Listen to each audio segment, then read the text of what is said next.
We've had remakes for as long as I can remember.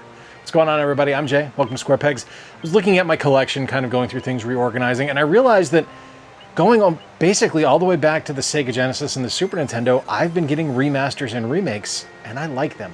Today, we're looking at some of my favorite remasters and remakes, and I'm going to kick things off on the Game Boy Advance, one of my all-time favorite consoles, and we are looking at a classic collection of RPGs from Square Enix. This is Final Fantasy 1 and 2, Dawn of Souls. Final Fantasy 1 and 2 Dawn of Souls is a really interesting remake because it's kind of a remake of a remake, if that makes any sense. So like we had the original two Final Fantasy games on the original NES, and then they were re-released on the WonderSwan Color, and this is basically those versions on the WonderSwan Color, just with a few extra changes. The magic system is a little bit different. There's a bestiary, so you're actually playing, you'll add to the bestiary so you'll be able to reference the monsters that you fought and stuff like that. There's a little bit different kind of like HP scaling for some of the bad guys and things like that. So there's actually a whole lot of like really interesting additives to this game that I think is really, really impressive. Final Fantasy, the original, also comes with 4 extra dungeons, which I think is super cool. It's a really, really awesome game. And it's one that, if you are a fan of the original Final Fantasy, I think this is actually the best way to play it. Even comparing it to the pixel remasters on the modern day consoles, I think this GBA release might be my favorite way to play it, just because of all the additions that you get. Lovely game, great thing to add to a collection, and if you are a Final Fantasy fan, you need to have it. Sega Genesis was no stranger to remakes either, and one of my favorites I actually didn't even know existed until, I think, last year. This is Championship Pro-Am. Championship Pro-Am, I might have said in the intro that it's a remake of RC Pro-Am 1 and 2. That's not true. It's just a remake of RC Pro-Am, but this is an updated 16-bit version of RC Pro-Am on the Sega Genesis, and at the time when this released, I was a Sega Genesis kid, which would have made sense if I had played this then, but I actually hadn't played this until recently. I had no idea this game existed until last year when Video Games Monthly sent it to me, and as someone that loves RC Pro-Am, I was ecstatic to get this one because it plays so well, and it looks so nice. It's not a jump in quality like something like taking the Atari 2600 version of Pac-Man and jumping up to the NES version of Pac-Man. It's not to that degree, but it definitely does look better. And it controls incredibly well on the Genesis 6-button or 3-button controller. It's just, it feels right. It feels like it's right at home. I really enjoy this game. I think it is one that might get overlooked just because it is kind of a remake of the original RC Pro-Am. It's not necessarily something that people are going to go out of their way to play, but if you loved that first RC Pro-Am and you didn't know this existed, kind of like me, check it out. Now, it's not all classic games on here. There are definitely going to be some modern things on here, and I want to talk about a remake and a remaster of a classic game from Sony. This is one of my favorites on the PS4. This is MediEvil. One of the things I loved about the original MediEvil that carries over to this remake on the PS4 is that it has a wicked sense of humor. Like, it doesn't take itself seriously at all. Not even kind of, a little bit. You are a skeleton knight that is resurrected, and it's your job to kill all the bad guys that appear.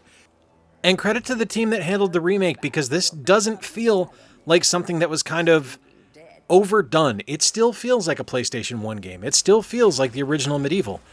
And you really can't go wrong with that, because it's a wonderful, simple, easy to understand hack and slash adventure where you are just kind of going through and killing bad guys.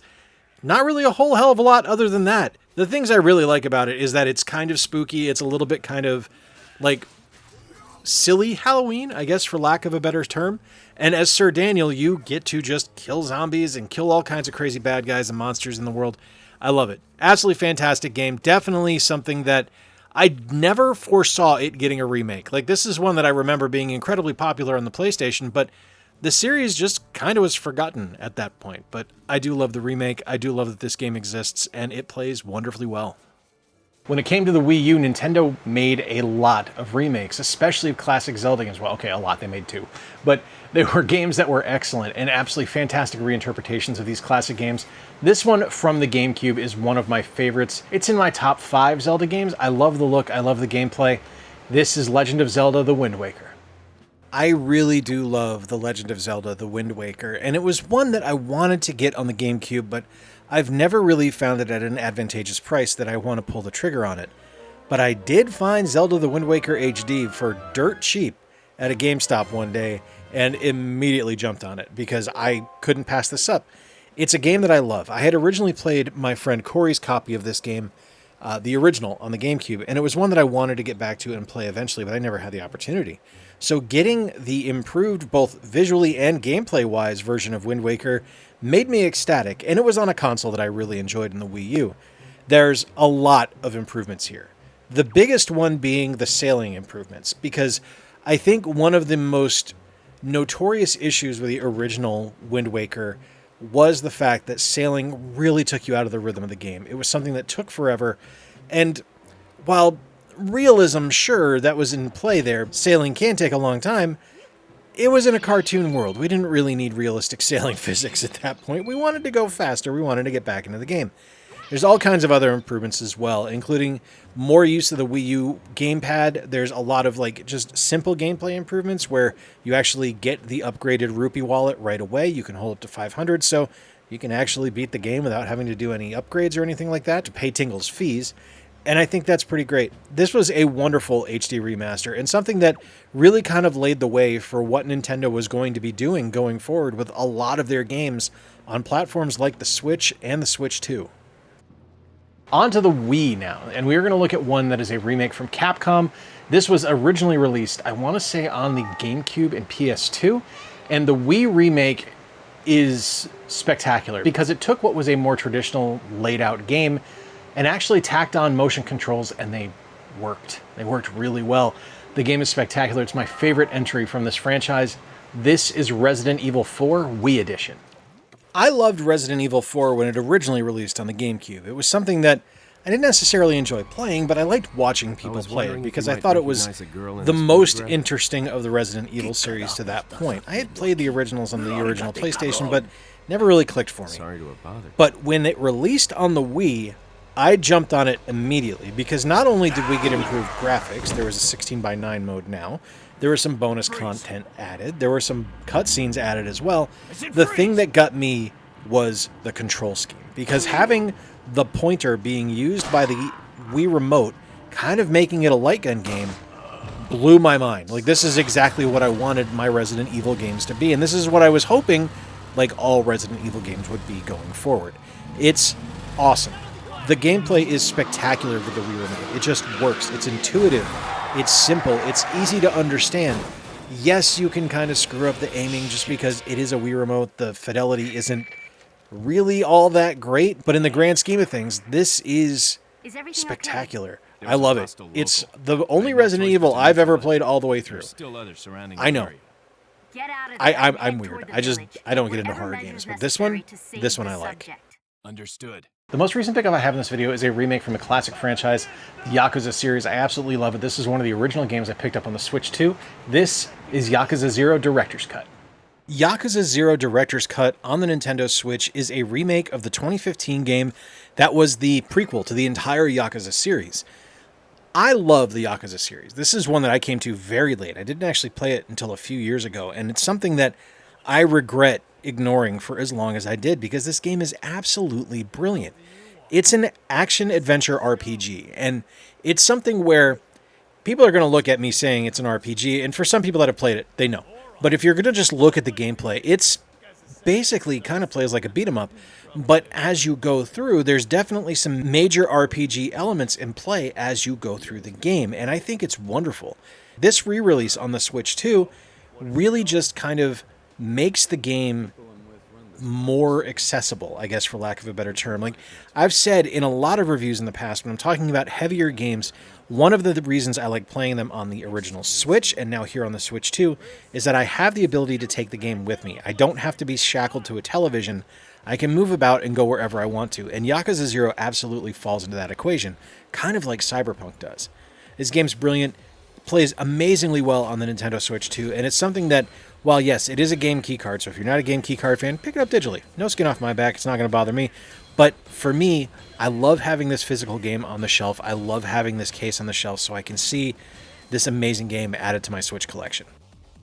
The PlayStation 3 had some amazing remakes, and while I was kind of waffling between this one and the Sly collection, I had to go with this one just because I think overall it plays better.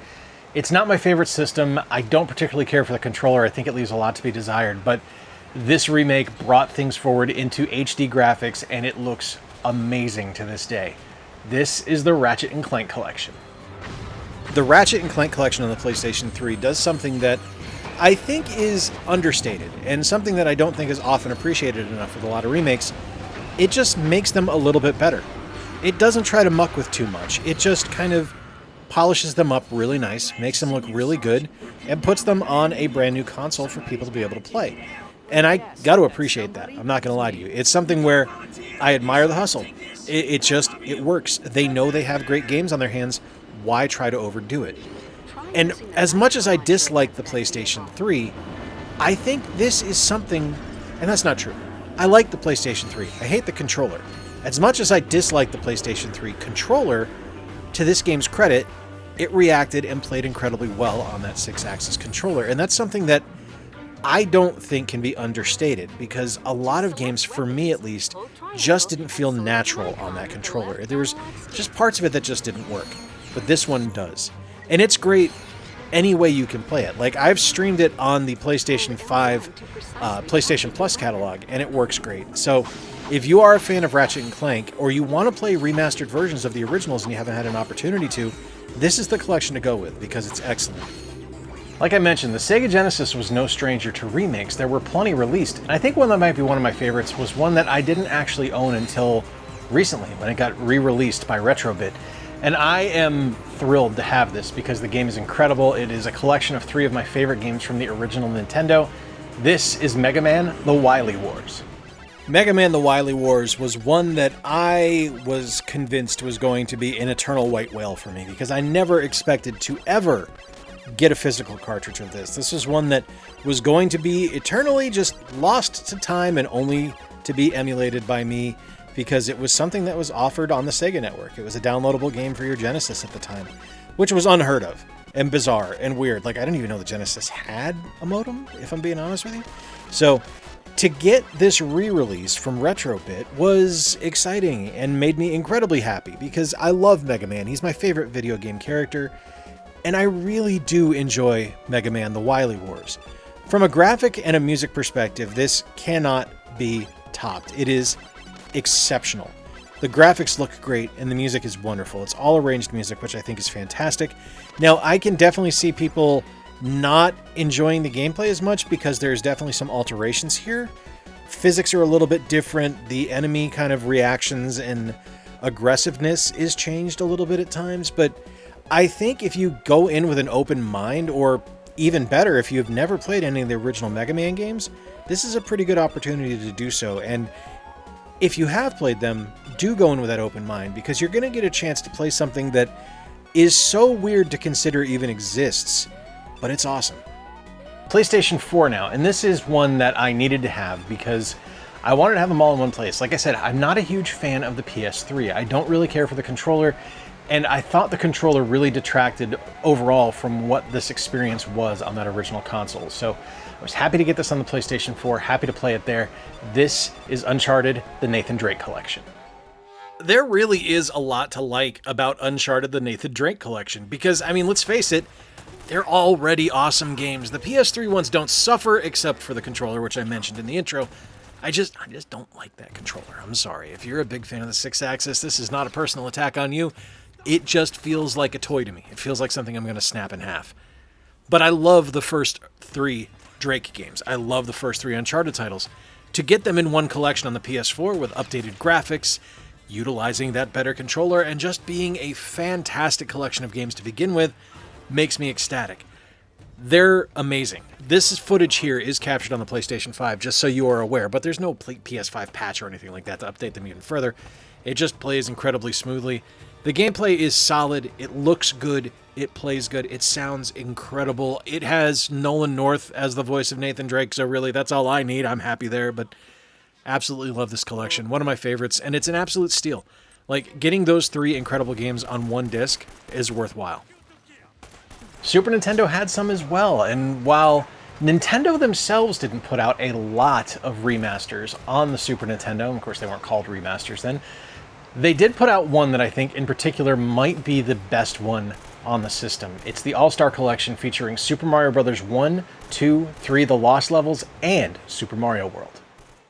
Super Mario All-Stars might be the first kind of remake that I really have a consciousness of. Like, I'm sure there were others, but this is the first one that really stuck out in my head because it took games that were, in my opinion, beautiful games on the original NES, but putting them side by side with their remake versions here on Super Mario All-Stars is night and day. The look is just unbelievable. I absolutely love this game.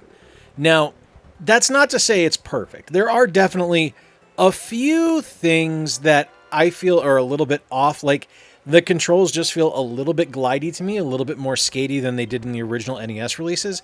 Not to, like, a detrimental degree, but it just feels a little bit off, just slightly more off than those original ones. But still, this one here especially is one that I absolutely love, because you get Super Mario Bros. 1, 2, and 3, Super Mario The Lost Levels, and Super Mario World all on one cartridge. And to me, that was like mind-blowing as a kid, because these were some of my favorite games ever released on one cart. That's amazing. The newest game in my collection is one that I was really excited about. I wanted to get this game because I loved the original release on the Wii. It was one that I thought was incredibly fun, and one that I just felt needed more love. And the touch-ups and the just absolute brilliance of this game shines through in this release from THQ Nordic. This is Epic Mickey Rebrushed. I adored the original Epic Mickey on the Nintendo Wii. It was one of my favorite Wii titles. It was something that I wanted to see more of. I was excited when we got Epic Mickey 2.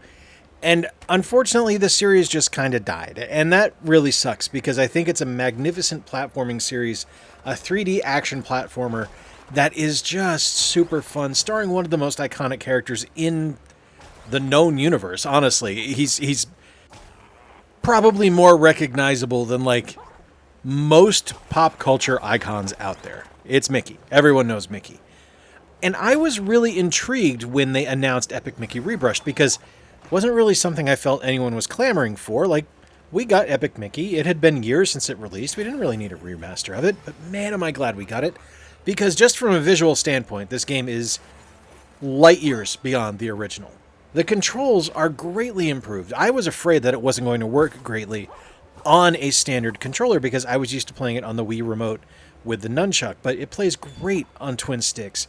Absolutely love this game. It's something where I hope this gets some recognition. I would love to see this somehow miraculously resurrect the Epic Mickey franchise. I don't think it will, but a guy can dream, right? And finally, a remaster on a console that was necessary, because its original release on the Dreamcast just didn't have the audience needed to make it a hit. And unfortunately, where it re-released also didn't make it a hit. But it's a game that I still love. It was one that I was on a quest for last year. I wanted to get it during the Summer Sega, but I wasn't able to. I had to wait a couple of months afterwards. This is Skies of Arcadia Legends. Now, don't get me wrong, I loved the original Skies of Arcadia on the Dreamcast. It was arguably my favorite Dreamcast game that wasn't named Marvel vs. Capcom 2 or Power Stone 1 and 2. I just thought it was fantastic. I thought it was an incredible game with a marvelous story, and it was something that I really wish Sega had kept going back to and kind of fleshed out that universe a little bit more. But the Dreamcast, unfortunately, was a failure. It didn't really have the audience that Sega needed it to have. So when Skies of Arcadia Legends was announced for the GameCube, I was very excited, because there's a lot of improvements over the Dreamcast here. First off, graphics are enhanced, textures are a little bit sharper, so it looks a little bit better. There's more quests in the game, and there's an additional playable character, which I really like. But the most important thing, the absolute most important thing in the game, is the fact that the gameplay is rebalanced. So it's a little bit more smooth to get through, which I think is something that can't be understated the value of. There's a lot of other improvements too, some smaller stuff, like all the DLC that was originally released for it is included on the disc, and I think that's great. But it's just a wonderful game, and something that I wish I could tell you to just play this one and just go out and get it, but it's not inexpensive. It's a very, very, very, very pricey game right now, unfortunately. Both of them, both the original and the GameCube remake are, but if you have a chance to play it, it's worth it. And there it is, some of my absolute favorite remakes and remasters over the years from a wide variety of different video game consoles. I want to hear from you. Let me know your favorite remakes and remasters down in the comments. Let me know if there's any I overlooked, any that you thought I should have featured on this video. I mean, the Switch alone, I could have just done a Switch video. In fact, I have. Check out the link on screen right now. If you enjoyed today's video, please give it a thumbs up. The engagement really helped the channel out. If you really enjoyed it, consider subscribing. We're on our way to 18,000 subscribers. But until next time, folks, I've been Jay, and remember to play more games, stay square, and take care. I'll talk to you soon.